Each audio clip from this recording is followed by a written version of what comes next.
YouTube lessons want to be teachers, you're ready for guitar. Teaches you all the basics, steps. Here's how to play a few chords. Here's how to play a few chords. You can repeat each lesson until you get it right. Repeat each lesson until you get it right before moving on. With guitar lessons that are short and to the point.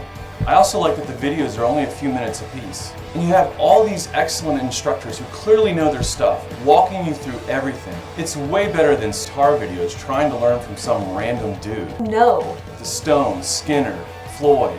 Guitar Tricks makes learning guitar easy and fun. Songs you know at guitartricks.com to get your free 14-day trial and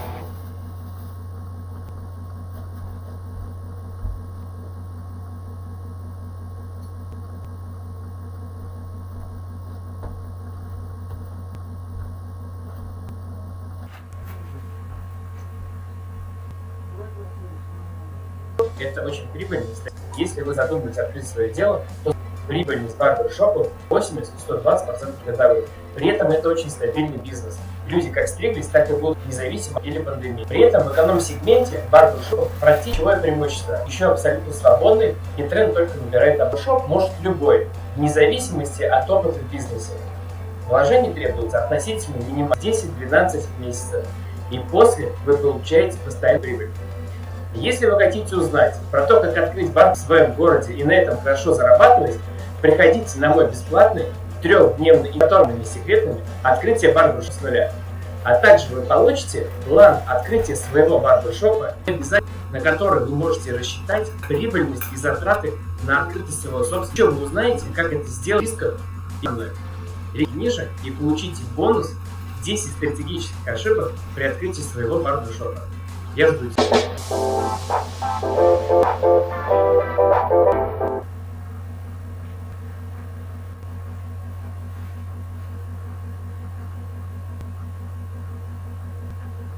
Lizio, and in this video are major 7th chords, minor 7th chords, and dominant 7th. Are they? How do we build them? And more importantly, how do we do a modal tonality with them?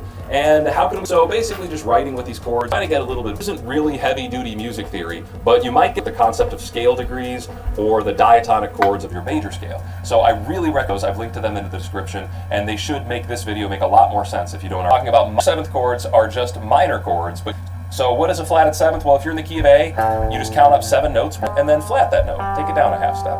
And when I do that, I end up on the note G.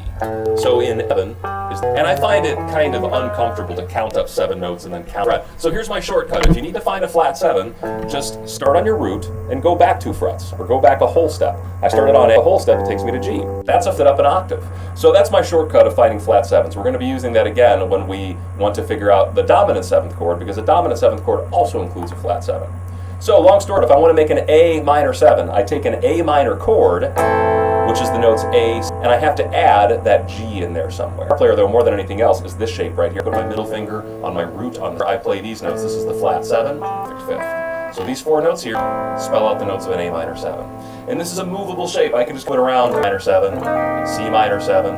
And hopefully you hear minor 7th chords are like very chilled out. They're very relaxed. An A minor can, listen, that's got a little bit of bite to it. I don't know, a little E, but a minor 7th really weighs some of the bite.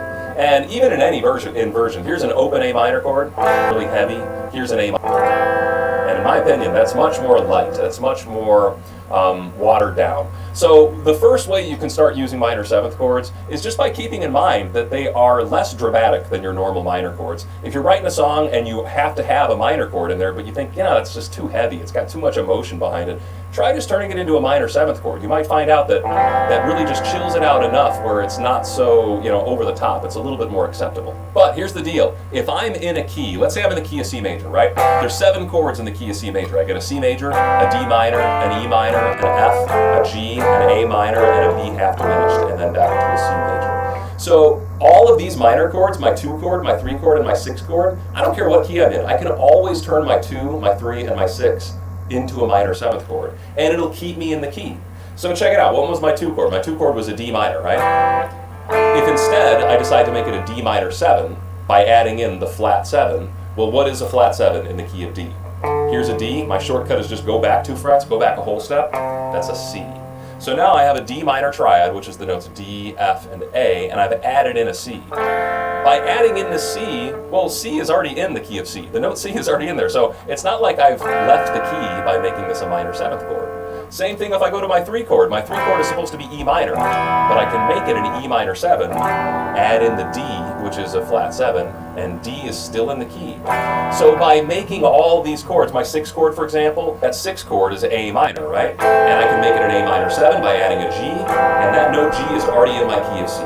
So this is really nice because I'm adding in notes to my chords, I'm making my chords more colorful, giving them more interest, more variety of these chords, but I'm not leaving the key at all, so I don't have to worry about accommodating this with a weird scale or figuring out, how to modulate or anything like that. It's really basic stuff, just being able to now include minor 7ths as part of my progressions. So at a very basic level, let's say you were writing a simple chord progression that was just like your 1 chord to your 3 chord to your 2 chord and then to your 5 chord, all right? Pretty basic stuff, right? But I can start taking all those minor chords and I can substitute them for minor 7. So this E minor will be an E minor 7. This D minor will be a D minor 7. And then I can come back to a regular G, right? So hopefully you hear that secondary version of that progression. Here it is with just minor chords. And here it is substituting those for minor 7th chords.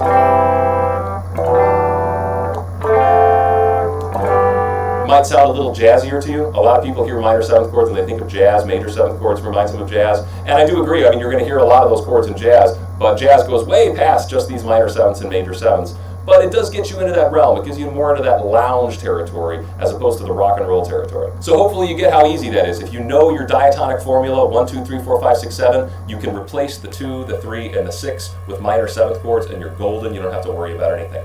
So now let's move on to major 7th chords.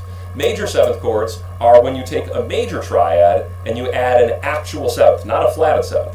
So let's take a look at the chord C major, right? C major is just a 1, 3, 5. It's a root, a third, and a fifth. And if I want to find the real 7th, I can go up 7 notes on my scale. 1, 2, 3, 4, 5, 6, 7. And that's the note B. So if I play a C major triad, C, B, G, and if I add a B, then I get a C major 7th chord. It's a major triad with a natural 7.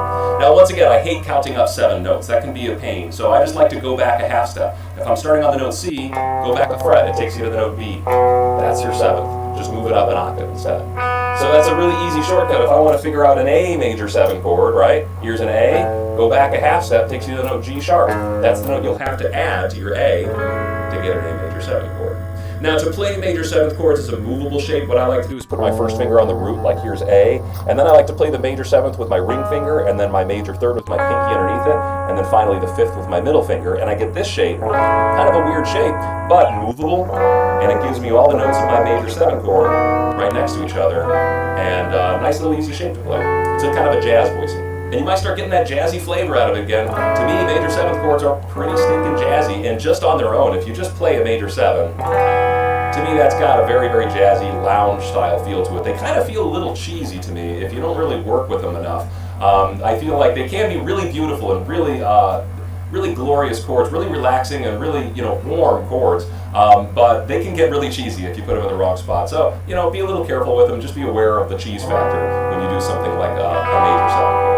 But if you do as simple as substituting them in for your 1 chord or substituting them in for your 4 chord, I can play a chord off the root and it keeps me in the key. Chord, which is F, an F major 7, and the note I'm adding in is in key. That's the note E. You're in any key, I don't care what key you're in. You can take your 1 chord and make it a major 7 chord. You can take your 4 chord and make it a major 7 chord.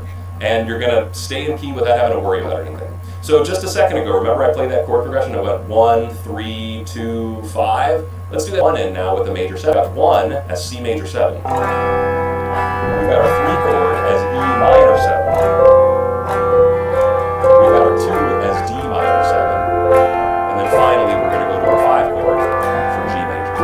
If I did those in different voicings, maybe finger pick instead, I'll have a C major 7 like this.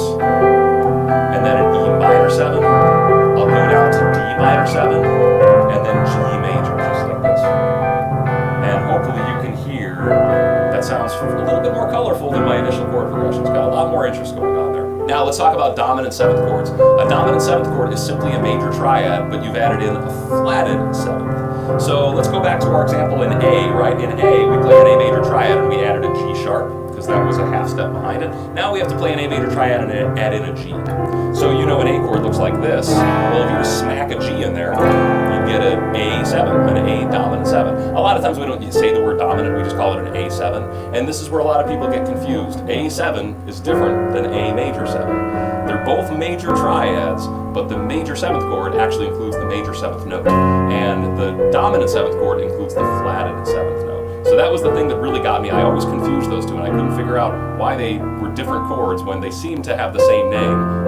It's really not. Major 7th includes the major 7th, dominant 7th, or 7th just includes that flatted 7th. Now the dominant 7th chord is in key when you build it off of the 5 chord. So in the key of C major, my 5 chord is G. And if I make it a G7, and the shape that I use is just my normal bar chord shape, but without my pinky, and that gives me a 7th chord like that. And this is the dominant chord in the key of C. This 5 chord with the dominant 7th played off of it is called the dominant chord. And we've made it dominant 7th, and it takes us back very well to our tonic. It takes us back to the 1 chord very strongly. So there's really only one place you can play 7th chords and stay in key. That is off the 5 position. And that seems kind of limiting, right? You'd think that 7th chords are so popular, we should see them all over the place. Well, we do see them all over the place, but most of the time when you see them, they're actually out of key. They're including a note that's not in the key. And you can understand this concept further by studying my video on secondary dominance, where we're using 7th chords all over the place, but they're taking us back to our chords in our key. So really, here's what it comes down to. You need to memorize that your 2 chord, your 3 chord, and your 6 chord, those are all the minor chords. Those can all become minor 7ths, and you'll stay in key. You also want to memorize that your 1 chord and your 4 chord can become major 7th chords, and that will keep you in key. And your 5 chord could become a dominant 7th chord, and that will also keep you in key. Memorizing that helps you compose with more interesting chord progressions in any mode of major. And here's what I mean. We know that C major is the same thing as A minor. So if I want to compose in the key of A minor, I can still use all these cool extended chords that we just figured out. All I have to do is just focus on the A minor chord. So let's do some actual writing here with this basic concept. I want to write in A minor, and I want to use some extended chords. I don't want to use just major and minor. I want to use some of these minor 7ths and major 7ths. So let's start on our A minor chord, and let's sub it in for our minor 7th. That gives me my A minor 7. Let's go to the D minor chord, and instead of just making it minor, we'll make it minor 7. And then let's go to the F, and the F can become an F major 7. I'm thinking of this as my 6th chord because I'm thinking I'm in the key of A minor, so this is like my flat 6th chord. And then finally, let's go to that G chord, but we're going to make it a G7 instead. Give it a little tension to come back to A minor 7. And instead of playing it in an open position, let's play it with some bar chord shapes. Here's an A minor 7. Here's a D minor 7. Here's an F major 7. And a G7. Alright, so what I'm going to do is put this together into a whole jam, and what I started off doing is recording just the guitar part first with this really simple rhythm.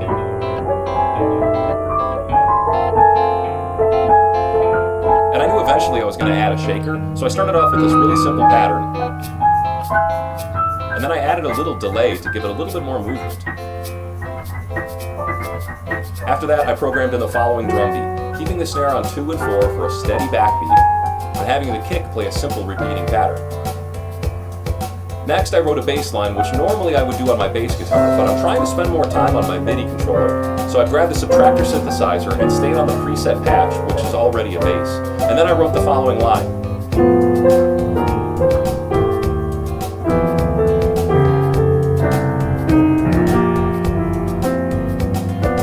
Over the A minor 7 chord, I just outlined some chord tones going up and down, and then finally land on a D to emphasize the D minor 7 chord. However, from there, I just walk up the scale in order to get to our next note, F. Once I'm there, I do the exact same chord tone outlining as before with the same rhythm, and then I end up on the note G to support that last chord. But instead of walking up the scale from here to go back to A, I only went up a half step to get to our natural 7th to help pull us strongly back to our root.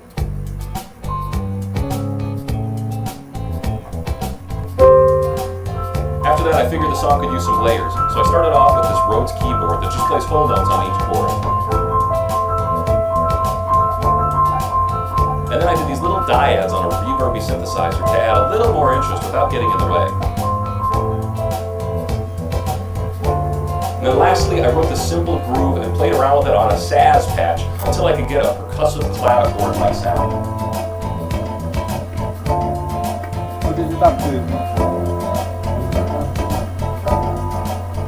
So the groove turned out really well with all those different layers, and from there it was just a matter of playing around with the A minor scale on top, adding in a little bit of chromatic notes for interest to get like a nice little jam section going. Eventually I fell into like a little melodic pattern, so after I recorded this, I doubled that melodic pattern with another synthesizer to kind of make it seem like a really prominent part of the song. So here's what it sounds like all together.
So that's just 4 little chords on a loop, and I could jam all day over that without getting bored. I think it sounds really good. I think it sounds really interesting for 4 little chords.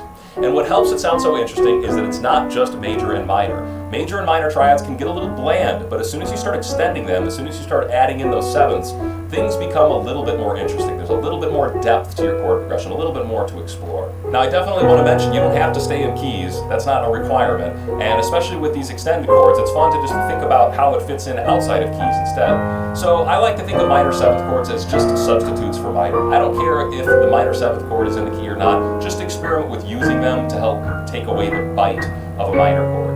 But most of the time, because of the way our scales work out, most of the time when you play a minor 7, it's not going to disturb your key. Very rarely you're going to be including a note that's outside of your key when you do a minor 7th chord.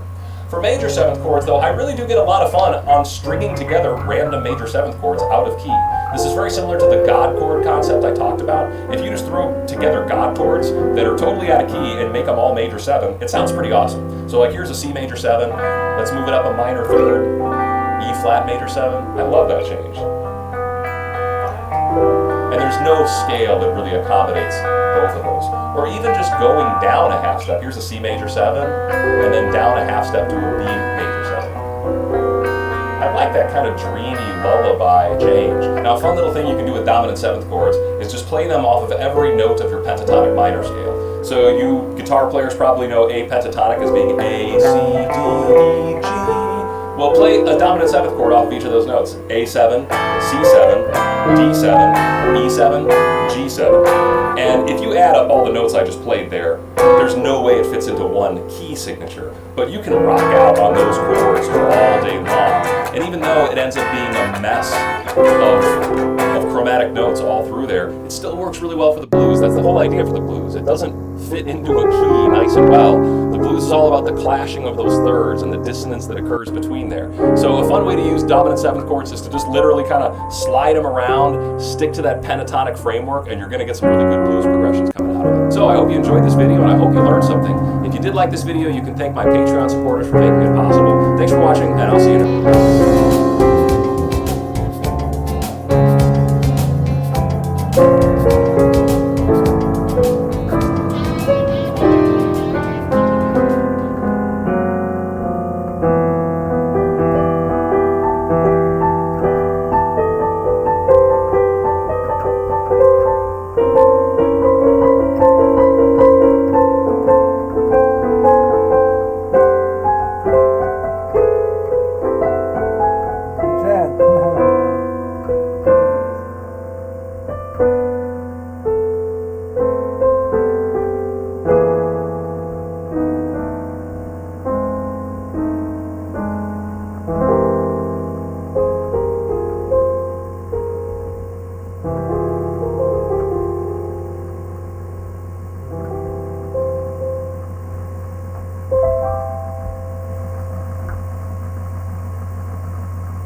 проект, учебник. О, TMND. Агентство Тимати. Ага, и всем привет. Хай-хай. Там что-то уже жариться начинается. Спарринг. Мой борщ из спарринга уже сам себе варить борщ, это движение. У меня борщ из каши сразу борщ.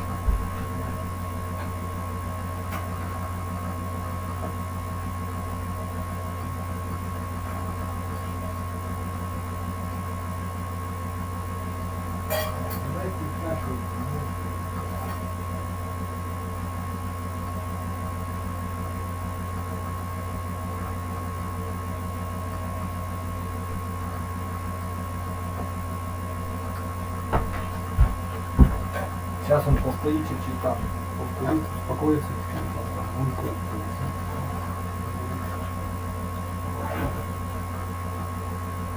и всего нормального, можно кушать. Смотри, вообще ни одного, никто вообще ничего не делает, да, здесь гибло какое-то делать. Надо с ним покрылся. Кухня у вас тут, здравствуйте. Ну смотри сам. Наоборот, так, что-то можно заработать, что ли? Видите, да?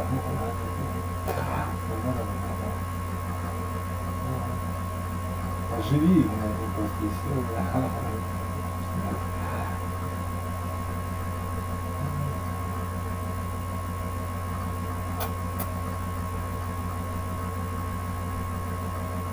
Уже 11 часов, это как? Уже 11 часов, а я еще не поем, что? Толстеешь опять.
Вечерний, несколько выпусков.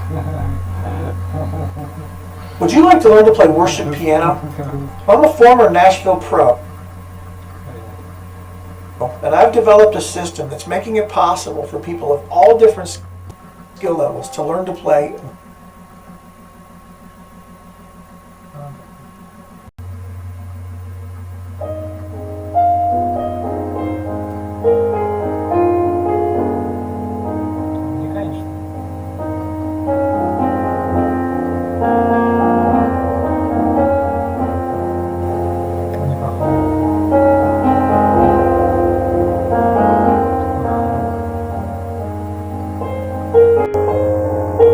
Ну,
Отлично,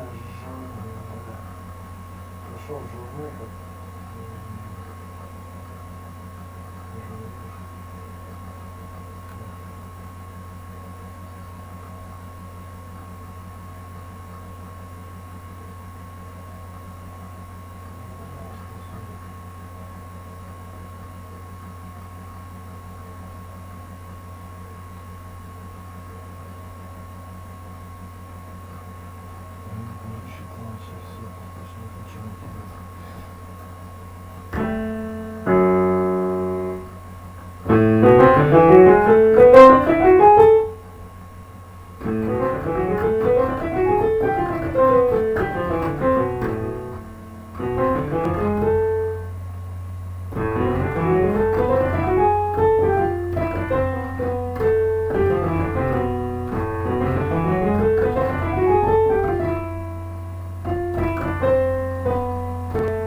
Козел такой надо.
уйди.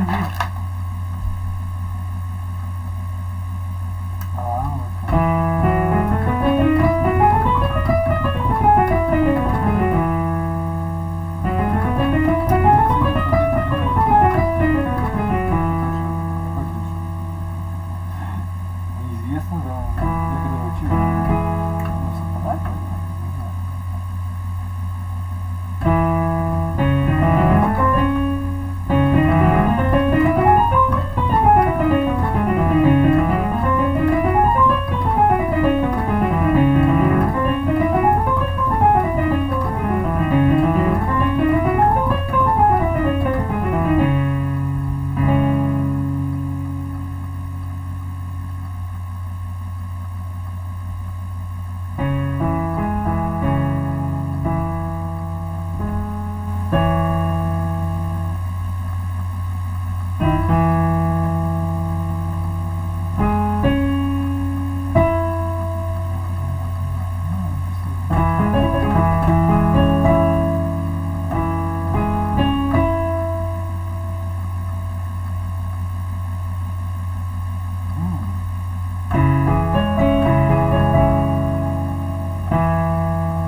Все.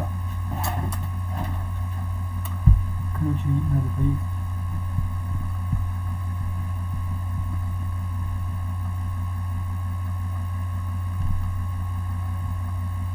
Ага. Интересно.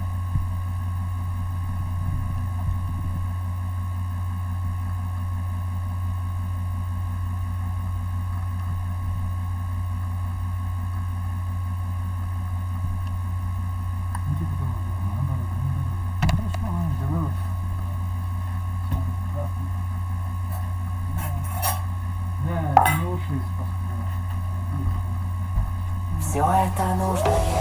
Все это нужно мне. Выбирайте свой хит на Озон. Робот-пылесос Polaris за 17 990 рублей и скидка 3000 рублей на смартфон Poco. Озон, зон, зон.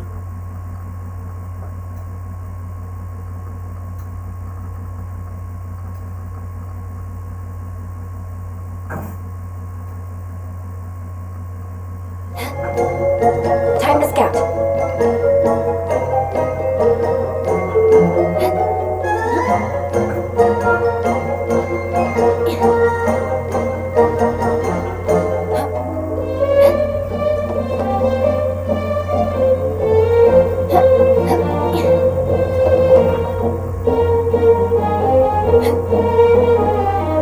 His ability is excellent. If we head to higher ground, we can do a full recon of enemy activity in the area.